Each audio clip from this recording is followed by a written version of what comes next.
आप सभी विद्यार्थी का स्वागत है आपके अपने चैनल एके क्लासेस में। तो आज के इस वीडियो में हम लोग पढ़ने वाले हैं क्लास 10th बिहार बोर्ड परीक्षा 2026 के लिए विज्ञान यानी साइंस का टॉप वीवीआई ऑब्जेक्टिव क्वेश्चन पढ़ेंगे।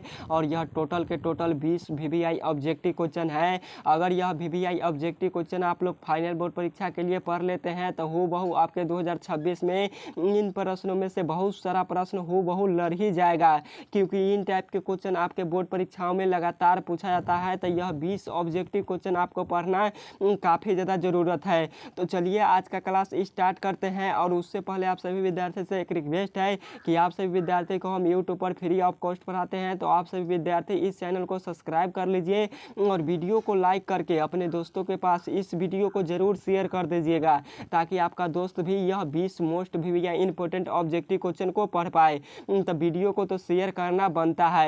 और टोटल जो प्रकाश के परावर्तन पार्ट 1 है उसका पूरा ऑब्जेक्टिव इस क्लास में सॉल्व होगा। तो चलिए हम लोग आज का क्लास स्टार्ट करते हैं। फर्स्ट नंबर क्वेश्चन में आपसे पूछा गया है कि प्रकाश की अपवर्तन के कितने नियम हैं। तो प्रकाश की अपवर्तन के कितने नियम हैं। तो प्रकाश के अपवर्तन के टोटल 2 नियम हैं। राइट आंसर बी होगा, 1 का 2 नियम है। फिर क्वेश्चन पूछता है कि प्रकाश किसका रूप है। तो प्रकाश ऊर्जा का रूप है। किसका रूप है। तो प्रकाश ऊर्जा का रूप है। एक क्वेश्चन और पूछता है कि प्रकाश की चाल सबसे ज़्यादा कहाँ होती है।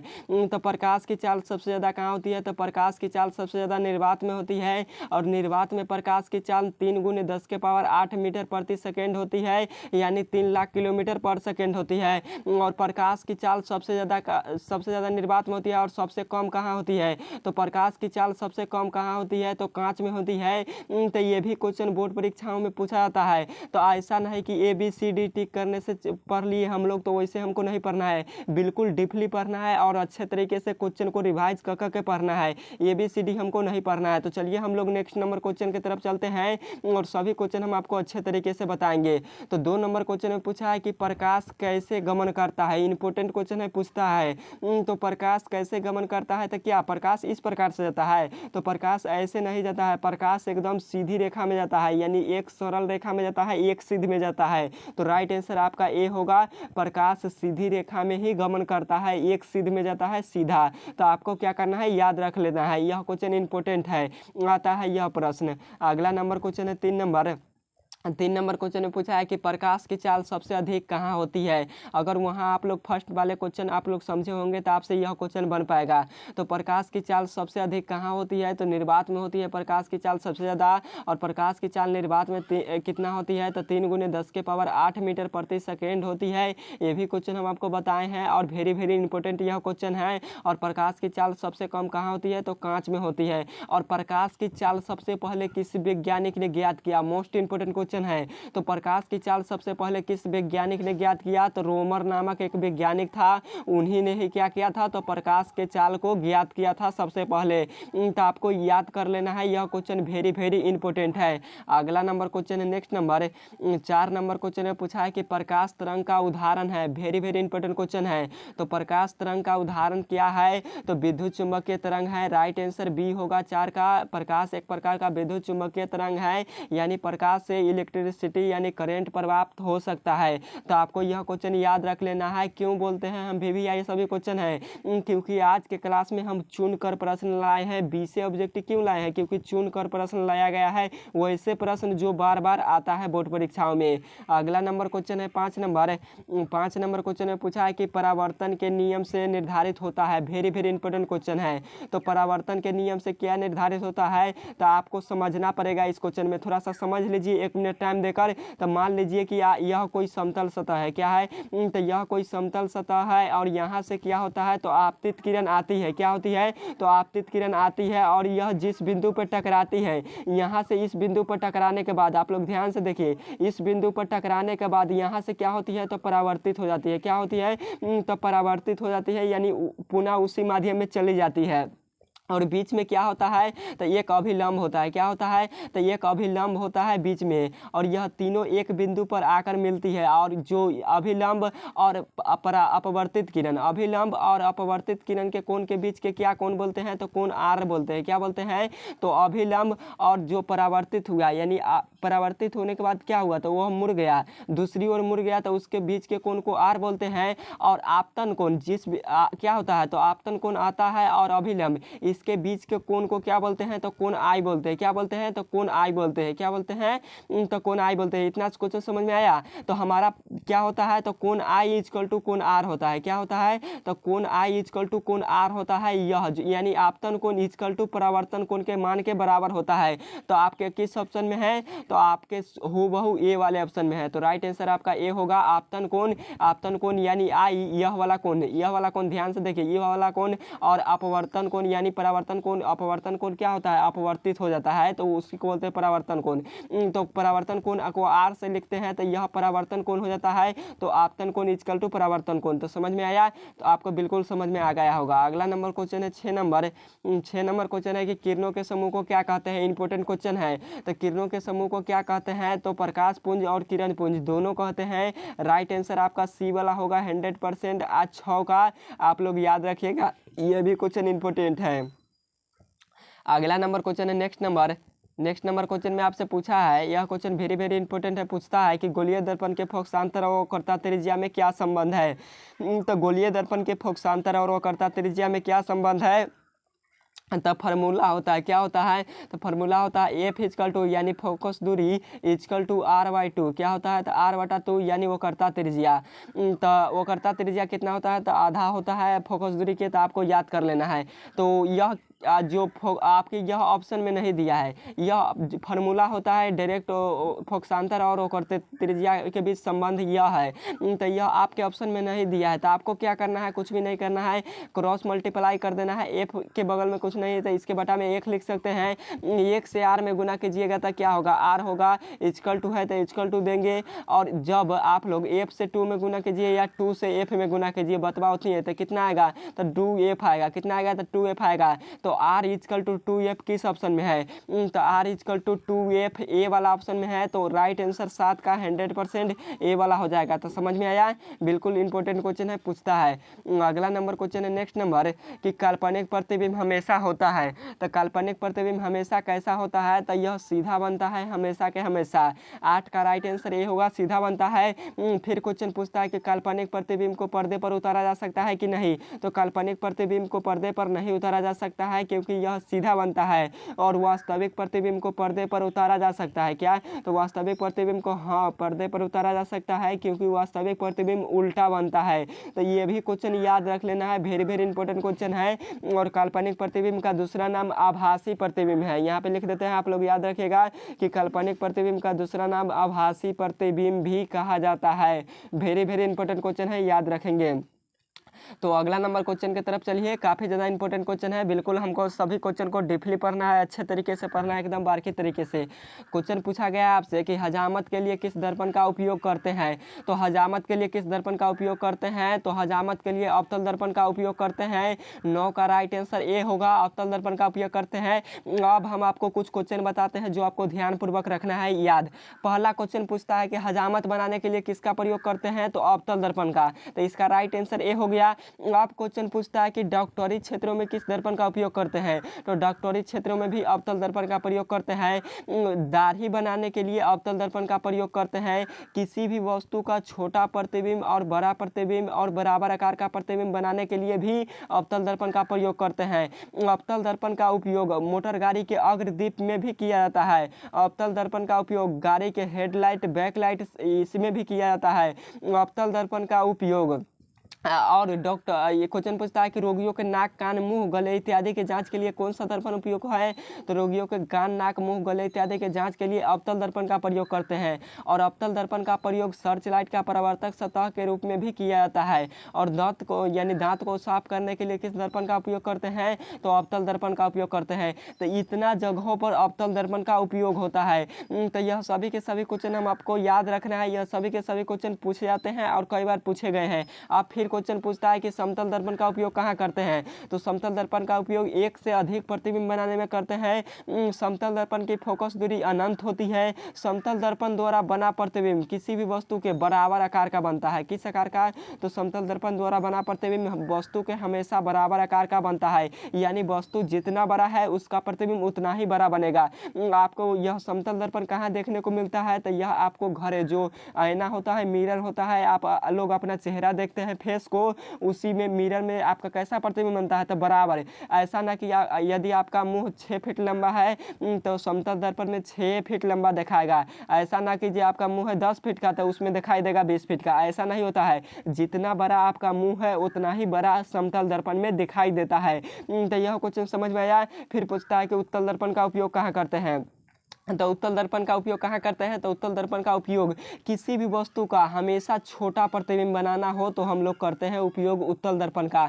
हमेशा छोटा प्रतिबिंब बनाना हो कौन सा दर्पण उपयोग करेंगे, तो उत्तल दर्पण उपयोग करेंगे। तो यह क्वेश्चन याद रखना है। और उत्तल दर्पण की फोकस दूरी क्या होती है, तो उत्तल दर्पण की फोकस दूरी जो होती है वो होती है धनात्मक, और अवतल दर्पण की फोकस दूरी होती है ऋणात्मक। तो आपको ये भी क्वेश्चन याद रख लेना है। अगला नंबर क्वेश्चन है 10 नंबर की सर्च लाइट का परावर्तक सतह होता है। वही क्वेश्चन को पूछा है, इंपॉर्टेंट क्वेश्चन है, हम आपको रिवाइज करके बताए थे इसीलिए। तो सर्च लाइट का परावर्तक सतह होता है कैसा, तो अवतल दर्पण का होता है। राइट आंसर आपका ए वाला होगा। 10 का आप लोग याद रखेंगे। अगला नंबर क्वेश्चन है 11 नंबर।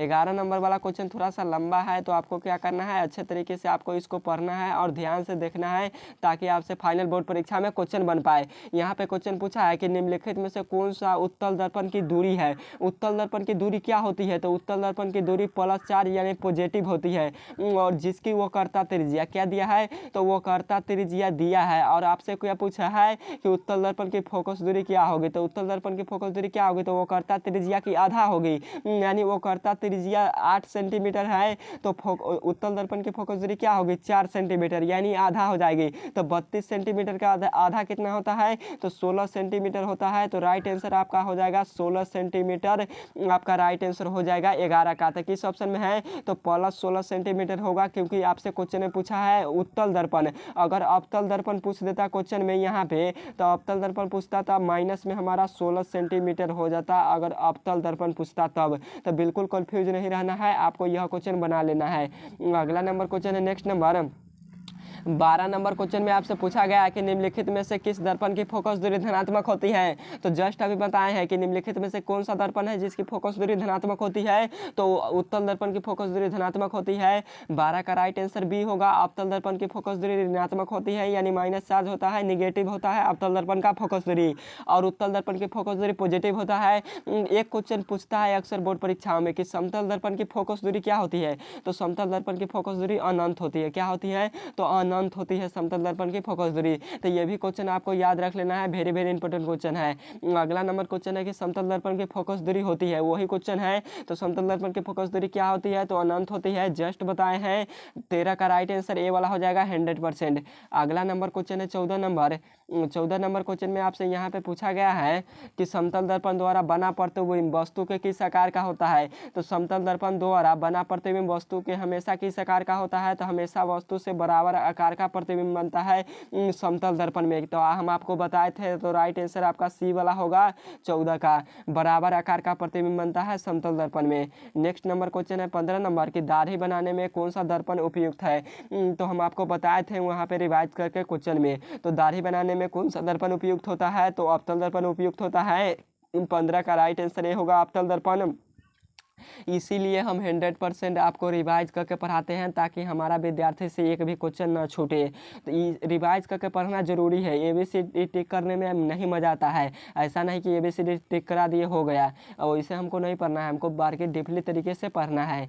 अगला नंबर क्वेश्चन है नेक्स्ट नंबर कि किसी वस्तु में हमेशा वस्तु से छोटा प्रतिबिंब बनता है, यानी क्वेश्चन को थोड़ा हेर फेर किया है। क्वेश्चन पूछा है कि किस दर्पण से वस्तु से हमेशा छोटा ही प्रतिबिंब बनता प्राप्त होता है, तो कौन सा दर्पण है जिससे हमेशा वस्तु से केवल और केवल छोटा प्रतिबिंब ही प्राप्त होता है, तो वह उत्तल दर्पण है। कौन सा दर्पण?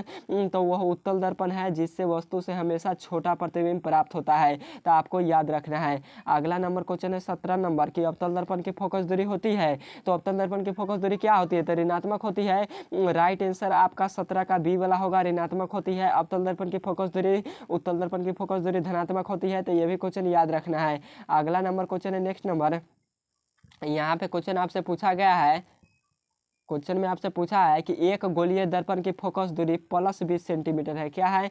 तो प्लस 20 सेंटीमीटर एक गोलीय दर्पण की फोकस दूरी है, तो वह गोलीय दर्पण कैसा होगा? यानी कोई भी गोलीय दर्पण की फोकस दूरी है वह 20 सेंटीमीटर दिया हुआ है, तो आपसे क्वेश्चन में क्या पूछा है? तो वह गोलीय दर्पण कैसा होगा?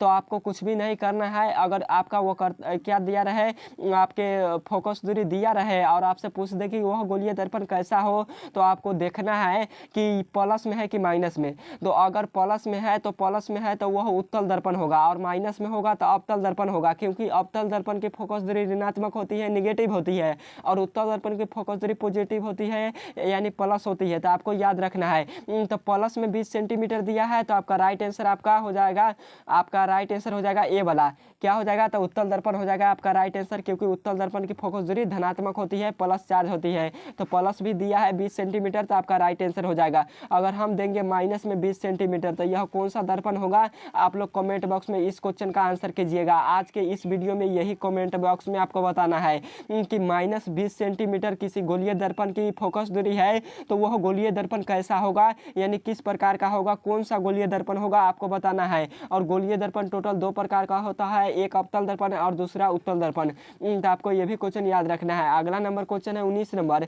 19 नंबर क्वेश्चन में पूछा है कि फोकस दूरी 20 सेंटीमीटर अवतल दर्पण की वो कर्ता त्रिज्या क्या होगी?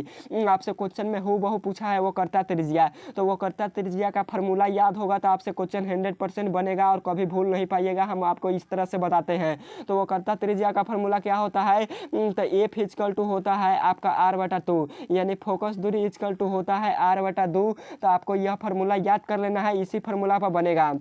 तो यहाँ फोकस दूरी कितना दिया है? तो फोकस दूरी जो दिया है आपका 20 सेंटीमीटर। कितना दिया है? तो एफ इक्वल टू दिया है आपका 20 सेंटीमीटर, यानी फोकस दूरी इक्वल टू दिया है 20 सेंटीमीटर, इतना दिया है क्वेश्चन में। तो आपको कुछ भी नहीं करना है, इसके जगह पर रख देना है आपको 20 सेंटीमीटर। क्या रखेंगे? 20 सेंटीमीटर हम लोग रख दिए, आप लोग सेंटीमीटर लिख लीजिएगा। 20 सेंटीमीटर इक्वल टू r/2 कितना है? तो r/2 है, तो r/2 हम लोग लिख लिए। अब आपको क्या करना है? तो यहाँ पे देखना है एक चीज़ यहाँ पे देखिए आप लोग कि 20 के बटे में कुछ भी नहीं है तो 1 है, 20 के बटे में कुछ भी नहीं तो 1 है। आप लोग क्रॉस मल्टीप्लाई कीजिए, कर दीजिए, r से 1 में गुना कीजिएगा तो यह कितना होगा? r होगा। कितना होगा? r होगा। बराबर है तो बराबर लिखेंगे। क्या है? बराबर है तो बराबर लिखेंगे। आप क्या करेंगे? 2 से 20 में गुना कीजिएगा क्रॉस मल्टीप्लाई, तो यह 20 गुना कितना हो जाएगा? तो 40 हो जाएगा। कितना हो जाएगा? तो 40 हो जाएगा। सेंटीमीटर है तो सेंटीमीटर, तो r इक्वल टू 40 सेंटीमीटर। कितना निकला आपका? तो r इक्वल टू 40 सेंटीमीटर निकला। तो वो करता त्रिज्या जो r से लिखते हैं वो करता त्रिज्या को, तो r इक्वल टू 40 सेंटीमीटर निकला था। तो आपका राइट आंसर यही हो जाएगा। यह क्या है? तो वो करता त्रिज्या। तो राइट आंसर आपका सी वाला हो जाएगा, 40 सेंटीमीटर। तो आपको यह भी क्वेश्चन याद रखना है। और एक क्वेश्चन हम आपको देते हैं कि अवतल दर्पण की फोकस अवतल दर्पण के नहीं, उत्तल दर्पण को देते हैं। आप लोग लिख लीजिए और कमेंट बॉक्स में बताइएगा।